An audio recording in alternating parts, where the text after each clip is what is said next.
In Los Angeles in 1937, billionaire Hannon is writing a letter for an employee at a hotel. In this letter he confesses he's made a very dangerous discovery that will very likely get him killed. When he's done, he goes to the ballroom and gives the letter to bartender Ashton, saying someone called Douglas will come to pick it up later. After Hannon goes home, Ashton opens the envelope to read the letter, which leaves him quite disturbed. Moments later Hannon makes it home and gets in bed with his wife. All of a sudden the room disappears and he wakes up in a lab in 1999. It turns out the 1937 city and all the people in it are part of a virtual reality simulator developed by Hannon's company.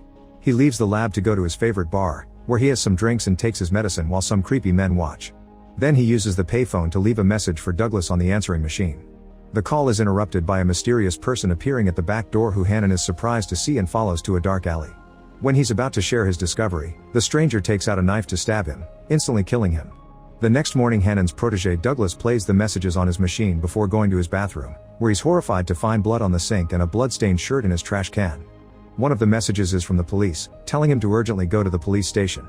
Douglas doesn't hear the other messages and immediately rushes to the station where he meets Detective McBain, who shows him a dead body. A devastated Douglas confirms that's Hannon and answers McBain's questions, explaining he worked for Hannon for 6 years but they also were close friends. Then McBain and Douglas go to Hannon's office. The detective wants to know about the company's projects but Douglas only explains they work on computer software, the rest it's confidential information.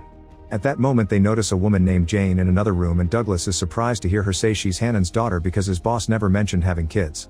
He also has the feeling he's seen her before.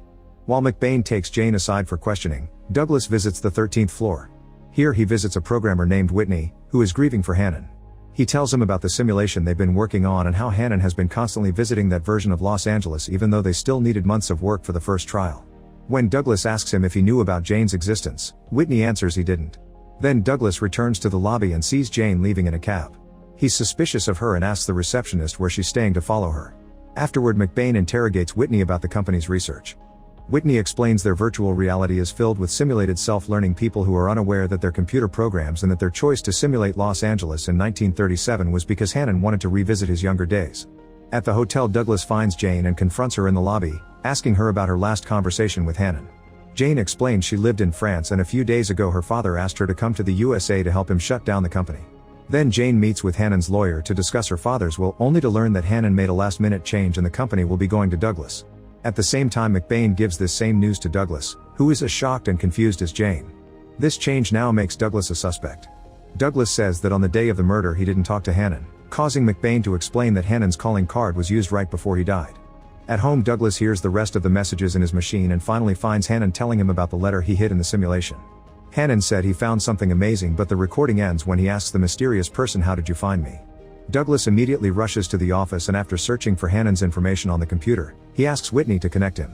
Whitney at first refuses and explains how dangerous it is, but Douglas changes his mind by explaining the clues point at him, so either he killed Hannon and forgot or he's being framed.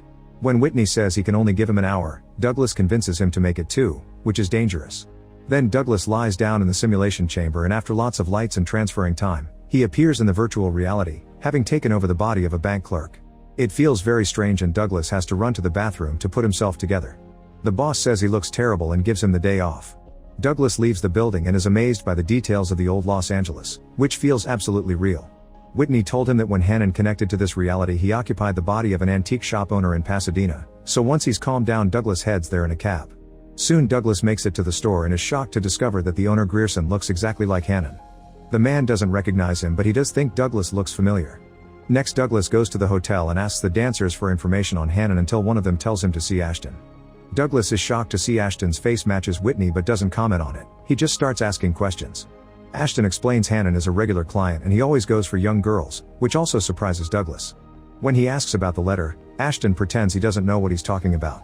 Suddenly Douglas starts feeling ill because his time is about to run out, so he runs to the bathroom as his body starts having a seizure.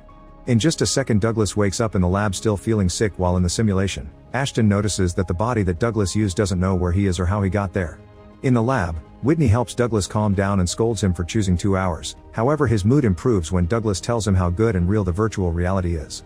Unfortunately he gets upset again when he hears that Hannon has been using this virtual reality to get it done with girls. The conversation is interrupted when a guard announces someone is asking for Douglas in the lobby.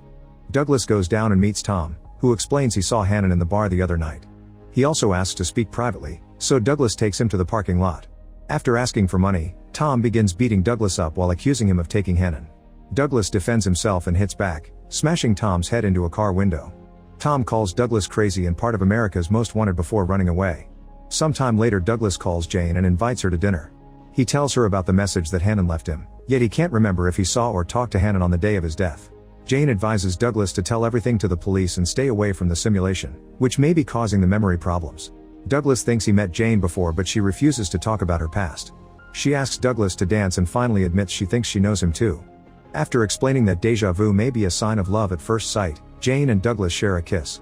That night the cops come to Douglas' apartment to arrest him as the main suspect in Hannon's case. At the station, McBain explains that Douglas' car has been found in the security footage of the bar where the murder happened. The detective's theory says that Douglas killed Hannon to stop him from shutting down the company.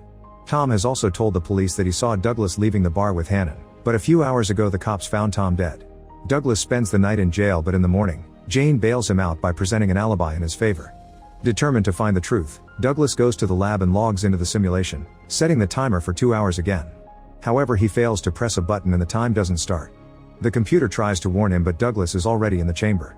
When he appears in the virtual reality, Douglas is in the middle of a dance competition. He immediately abandons his partner and returns to the antique shop, hitting the window with a rock to make Grierson come out. At first, Grierson doesn't want to see him, but Douglas explains he can tell him why he sometimes loses time and wakes up with no idea of where he is. Grierson admits that after waking up, he sees flashes of another man's life and his wife has smelled the girls on his clothes. He also mentions he's found something strange under his bed. He takes out a briefcase containing a very fancy suit, saying he never bought it and doesn't remember wearing it, but still fits him perfectly. Douglas realizes Hannon kept the suit here to wear it whenever he logged in. Afterward, Douglas takes Grierson to the hotel, where the staff calls him Hannon. When they enter the ballroom, Grierson concentrates as hard as he can to look for any traces of Hannon's memories. Seeing the girls helps and he remembers that Hannon gave a letter to a man. When Grierson points at the bartender, Ashton notices and quickly sneaks out of the room. Douglas follows him into the locker room, where Ashton surprises him from behind with a gun. He admits he read the letter, which made him realize he's just an artificial creation. Ashton followed the instructions in Hannon's letter and drove to Tucson, going to every barricade that tried to stop him. In Tucson, he was able to see the edge of the world, which made him understand this reality is fake. He wants to know why Hannon and Douglas mess with people's minds and asks Douglas to show him what is truly real. Laughing like a maniac, Ashton shoots Douglas in the shoulder and the leg. When he gets ready to shoot him in the head, Douglas punches him and runs away. A chase ensues as Ashton continues to fire randomly and Douglas wonders why the simulation hasn't ended yet. Ashton follows a trail of blood into the swimming pool and Douglas catches him by surprise to start beating him up. He takes Ashton's gun and puts it in his mouth while asking where's the letter, so Ashton hands it to him. However, it's bait to grab him again and start smashing Douglas against a column. Both men fall in the water and Ashton beats Douglas up some more before trying to drown him. When Douglas is about to stop breathing, Whitney pulls him out of the simulation. Seeing that face causes Douglas to punch his friend before realizing he's home. Afterward, Douglas tells Whitney that all the people in the simulation are as real as they are, with their own lives and feelings. He thinks they shouldn't be messing with their heads and that his project was a mistake. Whitney tries to convince him they just programmed it that way, but Douglas storms off. At the hotel, Douglas finds McBain waiting for him to tell him Jane has disappeared. After doing lots of research, McBain has confirmed that Hannon didn't have any kids and that there's no woman with Jane's name in the USA or France. Getting worried, Douglas finds the taxi driver who picked up Jane a few days ago and pays him in exchange for information. It turns out Jade took the cab to go to a neighborhood nearby, so Douglas visits the town and asks around until he discovers that the body Jane uses is a cashier at the grocery store. When Douglas walks in, she doesn't recognize him, but she does admit he looks familiar. With Ashton's story still in his head, Douglas follows the route described in the letter and goes through a few barriers before finding the edge of the world. He's shocked to discover a wall of code and wireframe, which means his reality in 1999 is as fake as the 1937 one.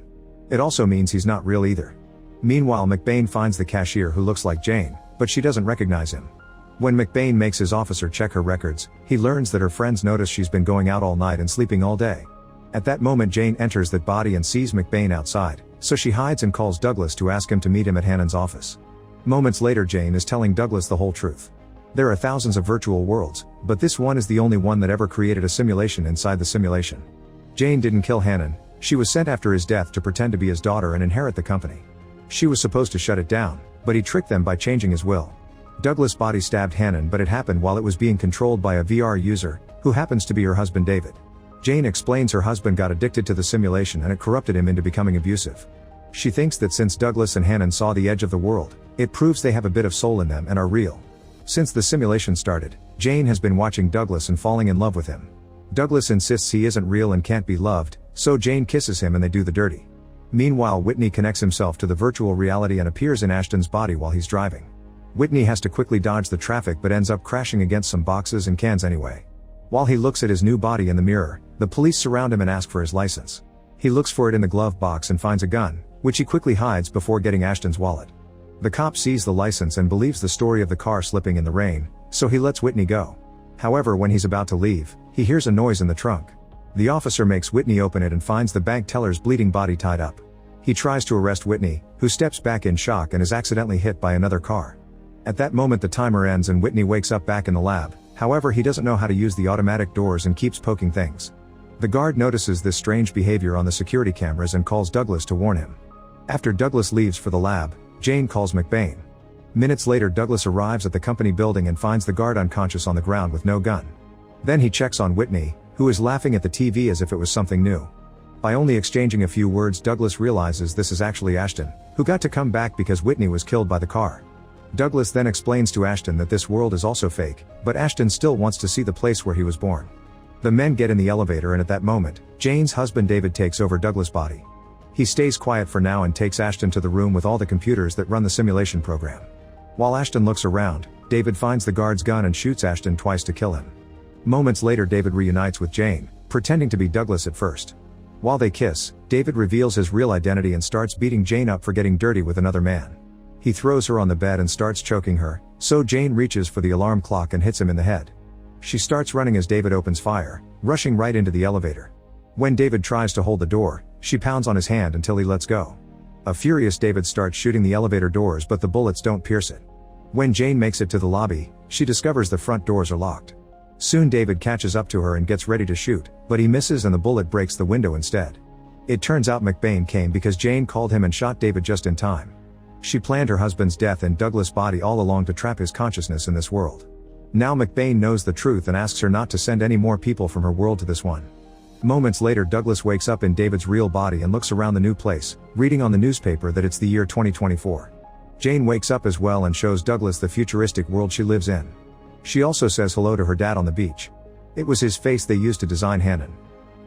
Make sure to subscribe and turn on notifications so you can watch more videos like this. Thanks for watching.